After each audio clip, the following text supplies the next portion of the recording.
ನಮಸ್ಕಾರ ಸ್ನೇಹಿತರೆ. ನಿಲ್ಲಿ, ಅರ್ಜೆಂಟಾಗಿ ಲಾಗಿನ್ ಆಗಿ ನಿಮ್ಮ ಅಪ್ಲಿಕೇಶನ್ ಎಡಿಟ್ ಮಾಡೋಕ್ಕೆ ಹೋಗಬೇಡಿ.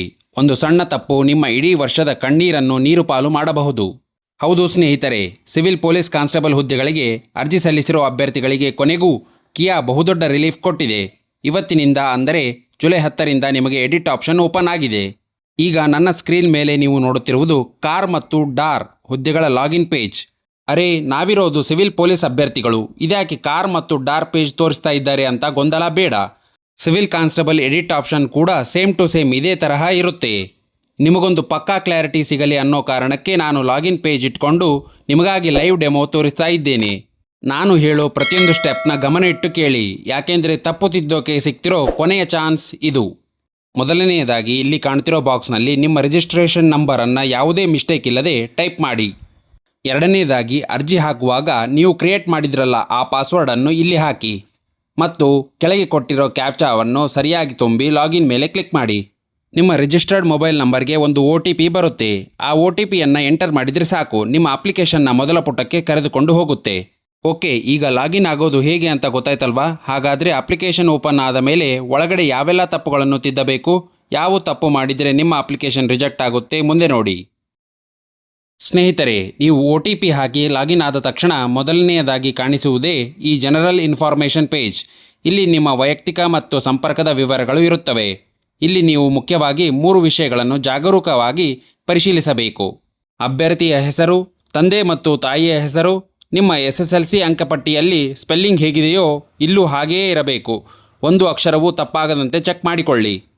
ಹುಟ್ಟಿದ ದಿನಾಂಕ ಮತ್ತು ಲಿಂಗ ಇದನ್ನು ಮತ್ತೊಮ್ಮೆ ಕ್ರಾಸ್ ವೆರಿಫೈ ಮಾಡಿ. ಧರ್ಮ ಮತ್ತು ಮಾತೃಭಾಷೆ ಸರಿಯಾಗಿದೆಯೇ ಎಂದು ನೋಡಿಕೊಳ್ಳಿ. ಮೊಬೈಲ್ ನಂಬರ್ ಮತ್ತು ಇಮೇಲ್, ಇಲ್ಲಿ ನೀವು ಕೊಟ್ಟಿರೋ ಮೊಬೈಲ್ ನಂಬರ್ ಮತ್ತು ಇಮೇಲ್ ID ಚಾಲ್ತಿಯಲ್ಲಿರಬೇಕು, ಅಂದರೆ ಆ್ಯಕ್ಟಿವ್ ಆಗಿರಬೇಕು. ಏಕೆಂದರೆ ಕಿಯಾ ಕಡೆಯಿಂದ ಬರುವ ಎಲ್ಲ ಮೆಸೇಜ್ಗಳು ಇವುಗಳಿಗೆ ಬರುತ್ತವೆ. ವಿಳಾಸ ಮತ್ತು ಪಿನ್ ಕೋಡ್, ನಿಮ್ಮ ಆಧಾರ್ ಕಾರ್ಡ್ ಅಥವಾ ವಾಸಸ್ಥಳ ಪ್ರಮಾಣಪತ್ರದಲ್ಲಿರುವ ವಿಳಾಸವನ್ನೇ ಇಲ್ಲಿ ಸರಿಯಾಗಿ ನಮೂದಿಸಿ. ವಿಶೇಷವಾಗಿ ಜಿಲ್ಲೆ ಮತ್ತು ತಾಲೂಕನ್ನು ಸರಿಯಾಗಿ ಆಯ್ಕೆ ಮಾಡಿ. ಇಲ್ಲಿ PUC ಅಥವಾ 12th ಅಥವಾ ಇಕ್ವಿವೆಲೆಂಟ್ ಎಂಬುದನ್ನು ಸರಿಯಾಗಿ ಆಯ್ಕೆ ಮಾಡಲಾಗಿದೆಯೇ ಎಂದು ನೋಡಿಕೊಳ್ಳಿ. ಸ್ನೇಹಿತರೆ, ಈ ಪುಟದಲ್ಲಿ ಏನಾದರೂ ತಪ್ಪುಗಳಿದ್ದರೆ ತಕ್ಷಣವೇ ತಿದ್ದಿ. ಕೊನೆಯಲ್ಲಿ ಕೆಳಗೆ ಕಾಣುವ ಸೇವ್ ಜನರಲ್ ಡೀಟೇಲ್ಸ್ ಬಟನ್ ಮೇಲೆ ಕಡ್ಡಾಯವಾಗಿ ಕ್ಲಿಕ್ ಮಾಡಿ. ನಿಮ್ಮ ವಿವರಗಳನ್ನು ಸೇವ್ ಆದ ನಂತರವೇ ಪಕ್ಕದಲ್ಲಿರೋ ಹಸಿರು ಬಣ್ಣದ ನೆಕ್ಸ್ಟ್ ಬಟನ್ ಒತ್ತಿ ಮುಂದಿನ ಪುಟಕ್ಕೆ ಹೋಗಿ. ನೆನಪಿಡಿ, ಇಲ್ಲಿ ನೀವು ಮಾಡುವ ಒಂದು ಸಣ್ಣ ಮಿಸ್ಟೇಕ್ ಕೂಡ ಮುಂದೆ ಡಾಕ್ಯುಮೆಂಟ್ ವೆರಿಫಿಕೇಷನ್ ಸಮಯದಲ್ಲಿ ದೊಡ್ಡ ಸಮಸ್ಯೆಯಾಗಬಹುದು. ಸ್ನೇಹಿತರೆ, ಮೊದಲ ಪುಟವನ್ನು ಸೇವ್ ಮಾಡಿ ನೆಕ್ಸ್ಟ್ ಕೊಟ್ಟಾಗ ಬರುವುದೇ ಈ ಕ್ವಾಲಿಫಿಕೇಷನ್ ಡೀಟೇಲ್ಸ್ ಪುಟ. ಇಲ್ಲಿ ನೀವು PUC ಅಥವಾ 12ನೇ ತರಗತಿಯ ಅಂಕಗಳ ವಿವರಗಳನ್ನು ತುಂಬಬೇಕಾಗುತ್ತದೆ. ಇದರಲ್ಲಿ ಒಟ್ಟು 4 ಮುಖ್ಯ ಸೆಕ್ಷನ್ಗಳಿವೆ. ಇವುಗಳನ್ನು ಗಮನಿಸಿ. ಸೆಕ್ಷನ್ 1 ಕ್ವಾಲಿಫಿಕೇಷನ್ ಟೈಪ್, ಅಂದರೆ ವಿದ್ಯಾರ್ಹತೆ ಪ್ರಕಾರ. ಇಲ್ಲಿ ನೀವು ಓದಿರೋ ಬೋರ್ಡನ್ನು ಆಯ್ಕೆ ಮಾಡಬೇಕು. ಉದಾಹರಣೆಗೆ PUC ಕರ್ನಾಟಕ ಬೋರ್ಡ್ ಬಿಫೋರ್ 2008 ಅಥವಾ ಆಫ್ಟರ್ 2008, 12th ಸ್ಟ್ಯಾಂಡರ್ಡ್, ಡಿಪ್ಲೊಮಾ ಅಥವಾ other qualification, army graduation certificate ಎಂಬಲ್ಲಿ ನೀವು ಮಾಡಿದ ವಿದ್ಯಾರ್ಹತೆಯ ಪ್ರಕಾರ ಸೂಕ್ತವಾದುದನ್ನು ಆಯ್ಕೆ ಮಾಡಿ. ಈಗ ಸೆಕ್ಷನ್ 2 ಸ್ಟೂಡೆಂಟ್ ಡೀಟೇಲ್ಸ್ ಅಥವಾ ವಿದ್ಯಾರ್ಥಿಯ ವಿವರಗಳು. ಇಲ್ಲಿ ನಿಮ್ಮ ಹೆಸರು, ತಂದೆಯ ಹೆಸರು ಮತ್ತು ತಾಯಿಯ ಹೆಸರು ನಿಮ್ಮ PUC ಅಂಕಪಟ್ಟಿಯಲ್ಲಿ ಹೇಗಿದೆಯೋ ಹಾಗೆಯೇ ಇರಬೇಕು. SSLCಗೂ ಇದಕ್ಕೂ ಮ್ಯಾಚ್ ಆಗಬೇಕು. ನಿಮ್ಮ PUC ಹಾಲ್ ಟಿಕೆಟ್ ಅಥವಾ ಮಾರ್ಕ್ಸ್ ಕಾರ್ಡ್ನಲ್ಲಿರುವ ರಿಜಿಸ್ಟ್ರೇಷನ್ ನಂಬರ್ ಅಥವಾ ರೋಲ್ ನಂಬರ್ ಅನ್ನು ಕರೆಕ್ಟಾಗಿ ಇಲ್ಲಿ ಹಾಕಿ. ಇಲ್ಲಿ ನಿಮ್ಮ ಬೋರ್ಡ್ ಹೆಸರು, ಉದಾಹರಣೆಗೆ PUC ಬೋರ್ಡ್, ತೇರ್ಗಡೆಯಾದ ತಿಂಗಳು ಪಾಸಿಂಗ್ ಮಂತ್ ಮತ್ತು ವರ್ಷ ಪಾಸಿಂಗ್ ಇಯರ್ ಮತ್ತೊಮ್ಮೆ ಪರಿಶೀಲಿಸಿ. ಈಗ ಸೆಕ್ಷನ್ 3 ನೋಡೋಣ. ಅಕಾಡೆಮಿಕ್ ಮಾರ್ಕ್ಸ್ ಅಥವಾ ಅಂಕಗಳ ವಿವರ. ಇಲ್ಲಿ ನಿಮ್ಮ PUCಯ ಒಟ್ಟು ಅಂಕಗಳು, ಮ್ಯಾಕ್ಸಿಮಮ್ ಮಾರ್ಕ್ಸ್ ಮತ್ತು ನೀವು ಪಡೆದ ಅಂಕಗಳು, ಆಬ್ಟೈನ್ಡ್ ಮಾರ್ಕ್ಸ್ ಸರಿಯಾಗಿ ತುಂಬಿ. ಪರ್ಸೆಂಟೇಜ್ ತಾನಾಗಿಯೇ ಕ್ಯಾಲ್ಕುಲೇಟ್ ಆಗುತ್ತದೆ. ಅದು ನಿಮ್ಮ ಅಂಕಪಟ್ಟಿಗೆ ಮ್ಯಾಚ್ ಆಗುತ್ತದೆಯೇ ಎಂದು ಒಮ್ಮೆ ಕ್ರಾಸ್ ಚೆಕ್ ಮಾಡಿಕೊಳ್ಳಿ. ಈಗ ಸೆಕ್ಷನ್ 4 ನೋಡೋಣ. ಕಾಲೇಜ್ ಡೀಟೇಲ್ಸ್ ಅಥವಾ ಕಾಲೇಜು ವಿವರಗಳು. ನೀವು PUC ಓದಿದ ಕಾಲೇಜು ಹೆಸರು, ಕಾಲೇಜು ವಿಳಾಸ ಮತ್ತು ಅದು ಇರುವ ರಾಜ್ಯ, ಜಿಲ್ಲೆ ಮತ್ತು ತಾಲೂಕನ್ನು ಸರಿಯಾಗಿ ಸೆಲೆಕ್ಟ್ ಮಾಡಿ. ಪ್ರಮುಖ ಸೂಚನೆ, ಸ್ನೇಹಿತರೆ, ಈ ಪುಟದಲ್ಲಿರೋ ಪ್ರತಿಯೊಂದು ಅಂಕ ಮತ್ತು ರಿಜಿಸ್ಟ್ರೇಷನ್ ನಂಬರ್ ನಿಮ್ಮ ರಿಸಲ್ಟ್ ಹಾಗೂ ಸೆಲೆಕ್ಷನ್ ಡೀಟೇಲ್ಸ್ಗೆ ನೇರವಾಗಿ ಕನೆಕ್ಟ್ ಆಗಿರುವುದರಿಂದ ಇಲ್ಲಿ ಯಾವುದೇ ತಪ್ಪು ಮಾಡಬೇಡಿ. ಎಲ್ಲವನ್ನು ಸರಿಯಾಗಿ ಪರಿಶೀಲಿಸಿದ ನಂತರವೇ ಕೆಳಗೆ ಹಸಿರು ಬಣ್ಣದ ಕಾಣುತ್ತಿರುವ ಬಟನ್ ಸೇವ್ ಮೇಲೆ ಕ್ಲಿಕ್ ಮಾಡಿ. ಆನಂತರ ಪಕ್ಕದಲ್ಲಿರೋ ನೆಕ್ಸ್ಟ್ ಬಟನ್ ಮೇಲೆ ಕ್ಲಿಕ್ ಮಾಡಿ ಮುಂದೆ ಹೋಗಿ. ಈಗ ಮೀಸಲಾತಿ ವಿವರಗಳ ತಿದ್ದುಪಡಿ. ಸ್ನೇಹಿತರೆ, ಈಗ ನಾವು ಅತ್ಯಂತ ಪ್ರಮುಖವಾದ ಮತ್ತು ದೊಡ್ಡದಾದ ಪುಟಕ್ಕೆ ಬಂದಿದ್ದೇವೆ. ಅದೇ ರಿಸರ್ವೇಷನ್ ಕ್ಲೇಮ್ಸ್, ಅಂದರೆ ನಿಮ್ಮ ಮೀಸಲಾತಿ ಪುಟ. ಇಲ್ಲಿ ನೀವು ಮಾಡುವ ಸಣ್ಣ ತಪ್ಪು ನಿಮ್ಮ ಇಡೀ ರಿಸರ್ವೇಷನ್ ಅನ್ನೇ ಕ್ಯಾನ್ಸಲ್ ಮಾಡಬಹುದು. ಹಾಗಾಗಿ ಇಲ್ಲಿರುವ ಪ್ರತಿಯೊಂದು ಸೆಕ್ಷನ್ ಅನ್ನು ಸರಿಯಾಗಿ ಗಮನಿಸಿ. ನೀವು ಸಾಮಾನ್ಯ ವರ್ಗದವರಾಗಿದ್ದರೆ ಅಂದರೆ ಜನರಲ್ ಮೆರಿಟ್ ನೋ ಕೊಡಿ. ಒಂದು ವೇಳೆ SC, ST, OBC category 1, 2A, 2B, 3A, 3B ಆಗಿದ್ದರೆ ಎಸ್ ಕೊಟ್ಟು ನಿಮ್ಮ ಜಾತಿ ಅಥವಾ ಆದಾಯ ಪ್ರಮಾಣ ಪತ್ರದ RD ಸಂಖ್ಯೆಯನ್ನು ಸರಿಯಾಗಿ ವೆರಿಫೈ ಮಾಡಿ. ಎರಡನೆಯದು ಕಲ್ಯಾಣ ಕರ್ನಾಟಕ ಅಥವಾ 371J ಕ್ಲೈಮ್.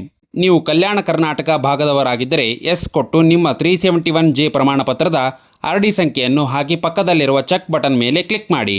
ಕೆಳಗೆ ವಿವರಗಳು ಮ್ಯಾಚ್ ಆಗಿ ಅಕ್ಸೆಪ್ಟೆಡ್ ಅಂತ ಬರಬೇಕು, ಇಲ್ಲವಾದರೆ ನೋ ಕೊಡಿ. ಈಗ ಮೂರನೆಯದು rural and Kannada medium claims ಅಂದರೆ ಗ್ರಾಮೀಣ ಮತ್ತು ಕನ್ನಡ ಮಾಧ್ಯಮ ಮೀಸಲಾತಿ. 1ರಿಂದ 10ನೇ ತರಗತಿಯವರೆಗೆ ಗ್ರಾಮೀಣ ಪ್ರದೇಶದಲ್ಲಿ ಓದಿದರೆ ಎಸ್ ಕೊಟ್ಟು RD ಸಂಖ್ಯೆಯನ್ನು ಹಾಕಿ ಸೇವ್ ಮಾಡಿ, ಇಲ್ಲವಾದರೆ ನೋ ಕೊಡಿ. ಹಾಗೆಯೇ ಕನ್ನಡ ಮಾಧ್ಯಮ 1ರಿಂದ 10ನೇ ತರಗತಿಯವರೆಗೆ ಕನ್ನಡ ಮಾಧ್ಯಮದಲ್ಲಿ ಓದಿದರೆ ಎಸ್ ಕೊಡಿ, ಇಲ್ಲವಾದರೆ ನೋ ಕೊಡಿ. ಈಗ 4ನೆಯದು ಪ್ರೊಜೆಕ್ಟ್ ಡಿಸ್ಪ್ಲೇಸ್ಡ್ ಪರ್ಸನ್ ಅಂದರೆ ಯೋಜನಾ ನಿರಾಶ್ರಿತ ಅಭ್ಯರ್ಥಿ. ನೀವು ಯೋಜನಾ ನಿರಾಶ್ರಿತರಾಗಿದ್ದರೆ ಮಾತ್ರ ಎಸ್ ಕೊಡಿ, ಇಲ್ಲವಾದರೆ ನೋ ಆಪ್ಷನನ್ನೇ ಸೆಲೆಕ್ಟ್ ಮಾಡಿ. ಕೊನೆಯಲ್ಲಿ ಕಡ್ಡಾಯವಾಗಿ ಮಾಡಬೇಕಾದ ಕೆಲಸ ಅತ್ಯಂತ ಮುಖ್ಯವಾದುದು. ಸ್ನೇಹಿತರೆ, ಈ ಪುಟದಲ್ಲಿ ಪ್ರತಿಯೊಂದು ಸೆಕ್ಷನ್ ಕೆಳಗೆ ಒಂದು ಹಸಿರು ಬಣ್ಣದ ಸೇವ್ ಬಟನ್ ಇರುತ್ತದೆ. ಉದಾಹರಣೆಗೆ save PDP claim, save Kannada claim. ನೀವು ಬದಲಾವಣೆ ಮಾಡಿ ಪ್ರತಿ ಸೆಕ್ಷನ್ ಕೆಳಗಿರುವ ಸೇವ್ ಬಟನ್ ಅನ್ನು ಕಡ್ಡಾಯವಾಗಿ ಕ್ಲಿಕ್ ಮಾಡಲೇಬೇಕು. ಎಲ್ಲವನ್ನೂ ಸೇವ್ ಮಾಡಿದ ನಂತರ ಕೊನೆಯಲ್ಲಿ ಕೆಳಗೆ ಕಾಣುವ confirm and save all claim ಸೆಕ್ಷನ್ಗೆ ಬನ್ನಿ. ಅಲ್ಲಿರುವ ಎಲ್ಲ ಚೆಕ್ ಬಾಕ್ಸ್ಗಳಿಗೂ ಟಿಕ್ ಹಾಕಿ ಕೊನೆಯದಾಗಿ ಕೆಳಗೆ ಕಾಣುವ ಹಸಿರು ಬಣ್ಣದ ನೆಕ್ಸ್ಟ್ ಬಟನ್ ಕ್ಲಿಕ್ ಮಾಡಿ ಮುಂದಿನ ಪುಟಕ್ಕೆ ಹೋಗಿ. ಈಗ ಮುಂದಿನ ಪುಟವಾದ ಇತರ ಮಾಹಿತಿ ತಿದ್ದುಪಡಿ ಅಥವಾ ಅದರ್ ಇನ್ಫಾರ್ಮೇಷನ್. ಸ್ನೇಹಿತರೆ, ಮೀಸಲಾತಿ ಪುಟ ಮುಗಿಸಿ ನೆಕ್ಸ್ಟ್ ಕೊಟ್ಟಾಗ ತಕ್ಷಣ ನಾವು 4ನೇ ಪುಟವಾದ ಅದರ್ ಇನ್ಫಾರ್ಮೇಷನ್ಗೆ ಬರುತ್ತೇವೆ. ಇಲ್ಲಿ ನೀವು ನಿಮ್ಮ ದೈಹಿಕ ಅಳತೆಯನ್ನು ಕೇಳಲಾಗುತ್ತದೆ. ಪೊಲೀಸ್ ಇಲಾಖೆಗೆ ಇದು ತುಂಬಾ ಮುಖ್ಯ. ಹಾಗಾಗಿ ಇಲ್ಲೂ ಕೂಡ ಯಾವುದೇ ಮಿಸ್ಟೇಕನ್ನು ಮಾಡಬೇಡಿ. ಇಲ್ಲಿ 3 ಮುಖ್ಯ ಸೆಕ್ಷನ್ಗಳಿವೆ. Section 1 forest area tribal person information ಅಂದರೆ ಅರಣ್ಯ ಪ್ರದೇಶದ ಬುಡಕಟ್ಟು ವ್ಯಕ್ತಿ ಮಾಹಿತಿ. ನೀವು ಅರಣ್ಯ ಪ್ರದೇಶದ ಬುಡಕಟ್ಟು ಜನಾಂಗಕ್ಕೆ ಸೇರಿದವರಾಗಿದ್ದರೆ ಮಾತ್ರ ಇಲ್ಲಿ ಎಸ್ ಕೊಡಿ, ಇಲ್ಲವಾದರೆ ಕಡ್ಡಾಯವಾಗಿ ನೋ ಎಂದೇ ಇರಲಿ. ಸೆಕ್ಷನ್ 2 ಫಿಸಿಕಲ್ ಮೆಜರ್ಮೆಂಟ್ ಅಂದರೆ ದೈಹಿಕ ಮಾಪನಗಳು. ಹೈಟ್ ಎತ್ತರ. ಇಲ್ಲಿ ನಿಮ್ಮ ನಿಖರವಾದ ಎತ್ತರವನ್ನು ಸೆಂಟಿಮೀಟರ್ನಲ್ಲಿ ತುಂಬಿ. ನೆನಪಿರಲಿ, ಸಾಮಾನ್ಯ ಅಭ್ಯರ್ಥಿಗಳಿಗೆ ಕನಿಷ್ಠ 168 ಸೆಂಟಿಮೀಟರ್ ಎತ್ತರ ಇರಲೇಬೇಕು. ಅರಣ್ಯ ಬುಡಕಟ್ಟು ಜನಾಂಗದವರಿಗೆ 155 ಸೆಂಟಿಮೀಟರ್ ಸಡಿಲಿಕೆ ಇದೆ. ಚೆಸ್ಟ್ ಎದೆಯ ಸುತ್ತಳತೆ. ಇಲ್ಲಿ ನಿಮ್ಮ ಎದೆಯ ಸುತ್ತಳತೆಯನ್ನು ಸೆಂಟಿಮೀಟರ್ನಲ್ಲಿ ಹಾಕಿ. ಕನಿಷ್ಠ 86 ಸೆಂಟಿಮೀಟರ್ ಇರಲೇಬೇಕು. ಇದು ಕೇವಲ ಪುರುಷ ಅಭ್ಯರ್ಥಿಗಳಿಗೆ ಮಾತ್ರ ಅನ್ವಯಿಸುತ್ತದೆ. ಸೆಕ್ಷನ್ 3 ಗೌರ್ಮೆಂಟ್ ಸರ್ವೆಂಟ್ ಇನ್ಫಾರ್ಮೇಷನ್ ಸರ್ಕಾರಿ ನೌಕರರ ಮಾಹಿತಿ. ನೀವು ಈಗಾಗಲೇ ರಾಜ್ಯ ಅಥವಾ ಕೇಂದ್ರ ಸರ್ಕಾರಿ ನೌಕರರಾಗಿದ್ದರೆ ಮಾತ್ರ ಎಸ್ ಕೊಡಿ, ಇಲ್ಲವಾದರೆ ನೋ ಆಪ್ಷನ್ ಅನ್ನೇ ಸೆಲೆಕ್ಟ್ ಮಾಡಿ. ಮುಂದಿನ ಹಂತಕ್ಕೂ ಹೋಗುವ ಮುನ್ನ ಸ್ನೇಹಿತರೆ, ನಿಮ್ಮ ಎತ್ತರ ಮತ್ತು ಎದೆಯ ಸುತ್ತಳತೆಯನ್ನು ಮತ್ತೊಮ್ಮೆ ಕ್ರಾಸ್ ಚೆಕ್ ಮಾಡಿಕೊಂಡು ಕೆಳಗಡೆ ಕಾಣುವ ಹಸಿರು ಬಣ್ಣದ ಸೇವ್ ಬಟನ್ ಮೇಲೆ ಕ್ಲಿಕ್ ಮಾಡಿ. ಅದಾದ ನಂತರ ಪಕ್ಕದಲ್ಲಿರುವ ನೀಲಿ ಬಣ್ಣದ ನೆಕ್ಸ್ಟ್ ಬಟನ್ ಒತ್ತಿ ಮುಂದಿನ ಪುಟಕ್ಕೆ ಹೋಗಿ. ಸ್ನೇಹಿತರೆ, ಈಗ ನಾವು 5ನೇ ಪುಟವಾದ age relaxation and Kannada exam ಕ್ಲೇಮ್ಸ್ಗೆ ಬಂದಿದ್ದೇವೆ. ಇಲ್ಲಿ ನಿಮ್ಮ ವಯೋಮಿತಿ ಸಡಿಲಿಕೆ ಮತ್ತು ಕನ್ನಡ ಭಾಷೆಗೆ ಸಂಬಂಧಿಸಿದ ಪ್ರಮುಖ ಪ್ರಶ್ನೆಗಳಿರುತ್ತವೆ. ಇವುಗಳನ್ನು ಒಂದೊಂದಾಗಿ ಕ್ಲಿಯರ್ ಆಗಿ ನೋಡಿ. ಮೊದಲನೆಯದಾಗಿ ಏಜ್ ರಿಲ್ಯಾಕ್ಸೇಷನ್ ಕ್ಲೇಮ್ಸ್ ವಯೋಮಿತಿ ಸಡಿಲಿಕೆ. ನೀವು ನಿಮ್ಮ ಕೆಟಗರಿ ಅಥವಾ ಬೇರೆ ಯಾವುದೇ ನಿಯಮದ ಅಡಿಯಲ್ಲಿ ವಯೋಮಿತಿ ಸಡಿಲಿಕೆ ಅಂದರೆ ಏಜ್ ರಿಲ್ಯಾಕ್ಸೇಷನ್ ಬಯಸಿದರೆ ಇಲ್ಲಿರುವ ಡ್ರಾಪ್ ಡೌನ್ ಮೆನುವಿನಲ್ಲಿ ಸೆಲೆಕ್ಟ್ ಏಜ್ ರಿಲ್ಯಾಕ್ಸೇಷನ್ ಕೆಟಗರಿಯನ್ನು ಸರಿಯಾಗಿ ಆಯ್ಕೆ ಮಾಡಿ, ಇಲ್ಲವಾದರೆ ಇದನ್ನು ಹಾಗೇ ಬಿಡಬಹುದು. ಎರಡನೆಯದಾಗಿ ಕನ್ನಡ ಲ್ಯಾಂಗ್ವೇಜ್ ಎಕ್ಸಾಮ್ ಡೀಟೇಲ್ಸ್ ಅಂದರೆ ಕನ್ನಡ ಭಾಷಾ ಪರೀಕ್ಷೆಯ ವಿವರಗಳು. ಪ್ರಶ್ನೆ 1. ನೀವು ಈಗಾಗಲೇ KEA, KPSC ಅಥವಾ ಇತರ ಪ್ರಾಧಿಕಾರ ನಡೆಸುವ ಕಡ್ಡಾಯ ಕನ್ನಡ ಪರೀಕ್ಷೆಯಲ್ಲಿ ಉತ್ತೀರ್ಣರಾಗಿದ್ದೀರಾ ಎಂದು ಕೇಳಲಾಗಿದೆ. ನೀವು ಪರೀಕ್ಷೆ ಪಾಸ್ ಆಗಿದ್ದರೆ ಮಾತ್ರ ಎಸ್ ಕೊಡಿ, ಇಲ್ಲವಾದರೆ ನೋ ಆಪ್ಷನ್ ಸೆಲೆಕ್ಟ್ ಮಾಡಿ. ಪ್ರಶ್ನೆ 2. ನೀವು 10ನೇ ತರಗತಿ PUC ಅಥವಾ ಅದಕ್ಕಿಂತ ಹೆಚ್ಚಿನ ಮಟ್ಟದಲ್ಲಿ ಕನ್ನಡ ವಿಷಯದಲ್ಲಿ ಉತ್ತೀರ್ಣರಾಗಿದ್ದೀರಾ ಎಂದು ಕೇಳಲಾಗಿದೆ. ಇಲ್ಲಿ ನಿಮ್ಮ ಅಂಕಪಟ್ಟಿಯಲ್ಲಿ ಕನ್ನಡ ಒಂದು ಸಬ್ಜೆಕ್ಟ್ ಆಗಿದ್ದರೆ ನಿಮ್ಮ ಭಾಷೆಯ ಮಟ್ಟವನ್ನು ಅಂದರೆ ಉದಾಹರಣೆಗೆ ಫಸ್ಟ್ ಲ್ಯಾಂಗ್ವೇಜ್ ಅಥವಾ ಸೆಕೆಂಡ್ ಲ್ಯಾಂಗ್ವೇಜ್, ಪ್ರಥಮ ಭಾಷೆ ಅಥವಾ ದ್ವಿತೀಯ ಭಾಷೆಯನ್ನು ಸರಿಯಾಗಿ ಸೆಲೆಕ್ಟ್ ಮಾಡಿ.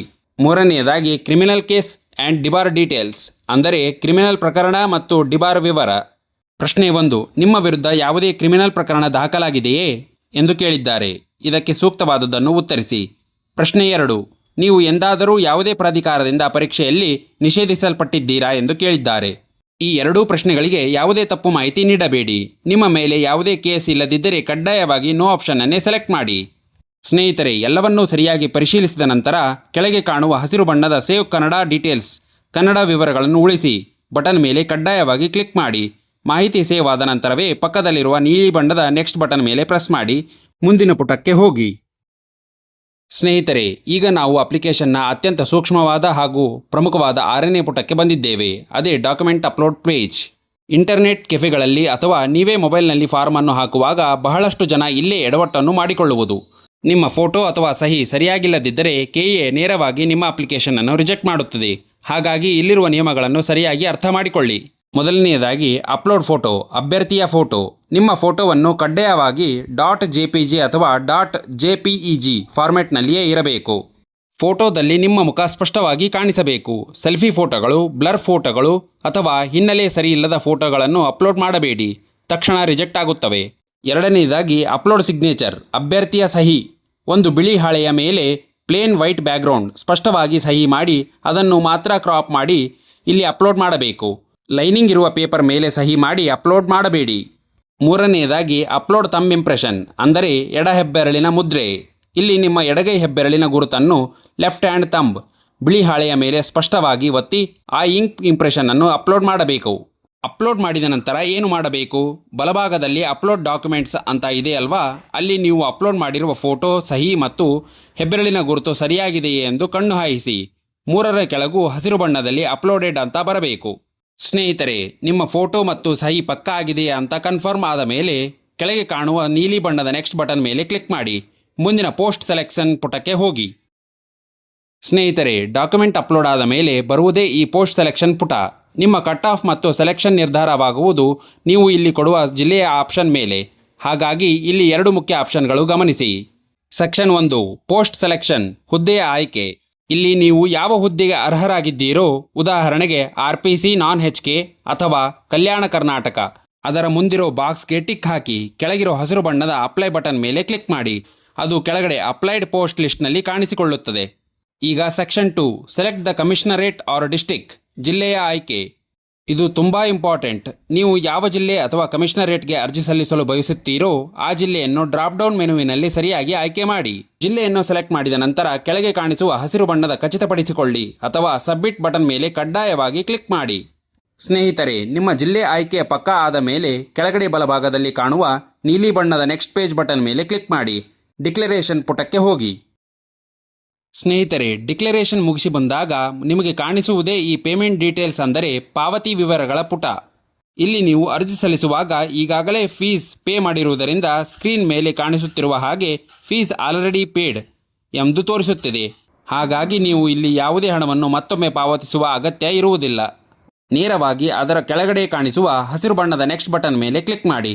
ಇದು ನಿಮ್ಮನ್ನು ಕೊನೆಯ ಹಂತವಾದ ಅಪ್ಲಿಕೇಶನ್ ಪ್ರಿಂಟೌಟ್ ಪುಟಕ್ಕೆ ಕರೆದುಕೊಂಡು ಹೋಗುತ್ತದೆ. ಸ್ನೇಹಿತರೆ, ಈಗ ನಾವು ಕೊನೆಯ ಮತ್ತು ಅತ್ಯಂತ ಪ್ರಮುಖವಾದ 10ನೇ ಪುಟಕ್ಕೆ ಬಂದಿದ್ದೇವೆ. ಅದು ಅರ್ಜಿ ಸಲ್ಲಿಸುವ ಅಥವಾ ಪ್ರಿಂಟೌಟ್ ಅಪ್ಲಿಕೇಶನ್ ಪೇಜ್. ನೀವು ಮಾಡಿದ ಎಲ್ಲ ತಿದ್ದುಪಡಿಗಳು ನಿಮ್ಮ ಅಪ್ಲಿಕೇಶನ್ನಲ್ಲಿ ಅಪ್ಡೇಟ್ ಆಗಬೇಕಾದರೆ ಇಲ್ಲಿ ಕಾಣುತ್ತಿರುವ ಹಸಿರು ಬಣ್ಣದ click here to printout final application button ಮೇಲೆ ಕಡ್ಡಾಯವಾಗಿ ಕ್ಲಿಕ್ ಮಾಡಿ. ಕ್ಲಿಕ್ ಮಾಡಿದ ತಕ್ಷಣ ನಿಮ್ಮ ಅಪ್ಲಿಕೇಶನ್ PDF ರೂಪದಲ್ಲಿ ಡೌನ್ಲೋಡ್ ಆಗುತ್ತದೆ. ಇದನ್ನು ಪ್ರಿಂಟೌಟ್ ತೆಗೆಸಿ ನಿಮ್ಮ ಬಳಿ ಸುರಕ್ಷಿತವಾಗಿ ಇಟ್ಟುಕೊಳ್ಳಿ, ಏಕೆಂದರೆ ಮುಂದೆ ಡಾಕ್ಯುಮೆಂಟ್ ವೆರಿಫಿಕೇಷನ್ ಸಮಯದಲ್ಲಿ ಇದು ಬಹಳ ಮುಖ್ಯವಾಗಿರುತ್ತದೆ. ಸ್ನೇಹಿತರೆ, ನಮ್ಮ ಕಮೆಂಟ್ ಸೆಕ್ಷನ್ನಲ್ಲಿ ಬಹಳಷ್ಟು ಜನ civil police constable edit option ಬಗ್ಗೆ ನಿರಂತರವಾಗಿ ಕಮೆಂಟ್ ಮಾಡ್ತಾನೇ ಇದ್ದೀರಿ. ಸಿವಿಲ್ ಲಿಂಕ್ ಓಪನ್ ಆಗಲು ಸ್ವಲ್ಪ ತಡವಾದ ಕಾರಣ ನಾನು ನಿಮಗೆ CAR ಮತ್ತು DAR ಲಾಗಿನ್ ಪೇಜ್ ಮೂಲಕ ಈ ಲೈವ್ ಡೆಮೋವನ್ನು ತೋರಿಸಿಕೊಟ್ಟಿದ್ದೇನೆ. ಯಾಕೆ ಅಂದರೆ ಈ 2 ಅಪ್ಲಿಕೇಶನ್ ಫಾರ್ಮ್ಯಾಟ್ಗಳು ಮತ್ತು ತುಂಬುವ ವಿಧಾನ ಸೇಮ್ ಟು ಸೇಮ್ ಇರುತ್ತವೆ. ಹಾಗಾಗಿ ಗೊಂದಲ ಬೇಡ, ತಕ್ಷಣವೇ ಲಾಗಿನ್ ಆಗಿ ನಿಮ್ಮ ತಪ್ಪುಗಳನ್ನು ಸರಿಪಡಿಸಿಕೊಳ್ಳಿ. ಈ ಲೈವ್ ಡೆಮೋ ಮಾಹಿತಿ ನಿಮಗೆ ನಿಜವಾಗಿಯೂ ಹೆಲ್ಪ್ ಆಗಿದೆ ಅಂತ ಅನಿಸಿದ್ರೆ ತಡ ಮಾಡದೆ ಈಗಲೇ ವಿಡಿಯೋಗೊಂದು ಲೈಕ್ ಕೊಡಿ. ನಿಮ್ಮ ಸಣ್ಣ ಲೈಕ್ ನಮಗೆ ಇನ್ನೂ ಹೆಚ್ಚು ವಿಡಿಯೋ ಮಾಡಲು ಪ್ರೇರಣೆ ನೀಡುತ್ತದೆ. ನಿಮ್ಮ ಸ್ನೇಹಿತರಿಗೂ ಶೇರ್ ಮಾಡಿ. ಪೊಲೀಸ್ ಇಲಾಖೆ ಇಂತಹದ್ದೇ ಪಕ್ಕಾ ಮತ್ತು ಫಾಸ್ಟ್ ಅಪ್ಡೇಟ್ಗಳಿಗಾಗಿ ನಮ್ಮ ಇಂಕ್ ಆ್ಯಂಡ್ ದ ಬುಕ್ ಚಾನಲ್ಗೆ ಈಗಲೇ ಸಬ್ಸ್ಕ್ರೈಬ್ ಮಾಡಿಕೊಳ್ಳಿ. ಧನ್ಯವಾದಗಳು. ಜೈ ಹಿಂದ್, ಜೈ ಕರ್ನಾಟಕ.